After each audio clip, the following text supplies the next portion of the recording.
Hi everybody, this is Mr. Folly and I just lost my screen.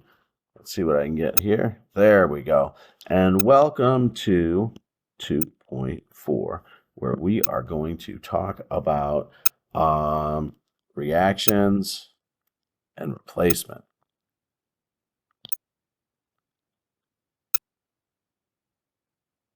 All right, so metals react by losing electrons, okay? So this is different. So non-metals react by gaining electrons. So let me show my little toolbars here.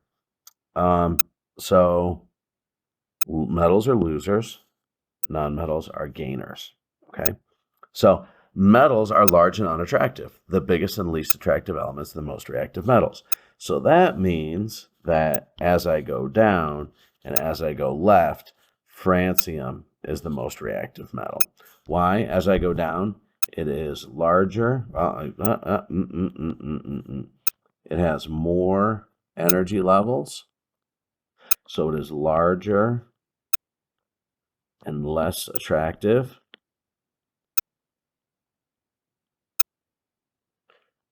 So it loses electrons better. Okay, so now as I go this way, my reason for this guy is there are fewer attractive, well, let me give myself a little better space there. There are fewer attractive protons. So, fewer attractive protons. So the atom is larger. Oops, I almost put two T's in atom. That's not how you do an atom.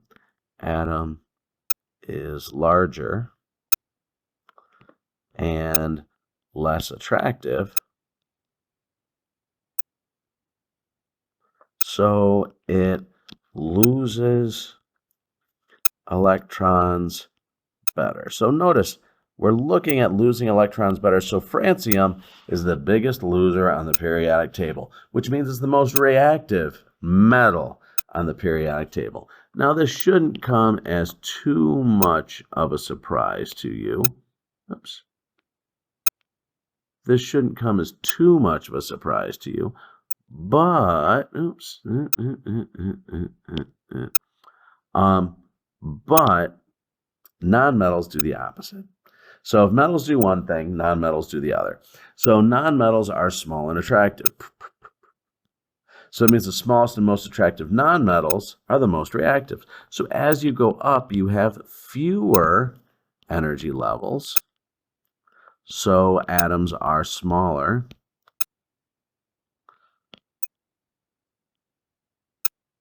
And more attractive.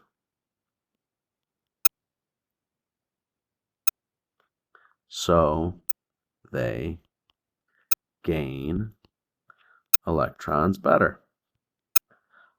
Okay. Now, as you go from left to right, you have, so this is my explanation here, you have more attractive protons, and the size is smaller.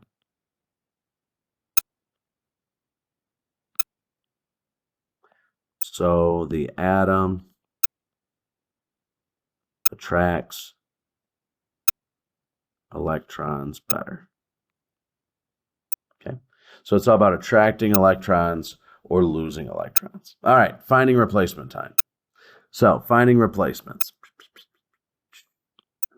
So elements in the same family are the best choice to replace elements because they have similar electron configurations. Because they have similar electron configurations, because they are similar electron configurations. Remember, electrons run reactivity. So what do I mean by that?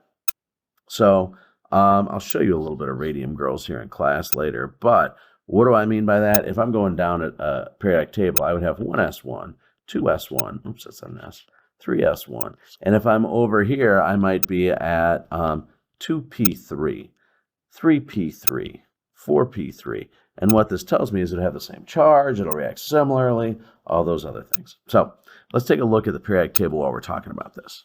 So there's a documentary talking about radium girls. And your bones, I think you know, are made of calcium. Yeah. And what happened was radium was glow in the dark, awesome magic around 1900. And what happened was people would use radium a lot and it would replace the calcium in their bones. Now it would fit and it would replace it, but it wasn't exactly the same. So it hollowed out the bones and they fell apart and people died. So a bad thing, so I think you know arsenic is poison. The reason why is phosphorus is in a lot of proteins. And if arsenic replaces phosphorus in some proteins, that ruins the protein. And then whatever it is you're looking at dies. And that's it. So that is it. So we know to replace in the same family because they have similar electron configurations. We learned why elements, why metals are good reactors and nonmetals are good reactors and how. So for that, I'll say toodles.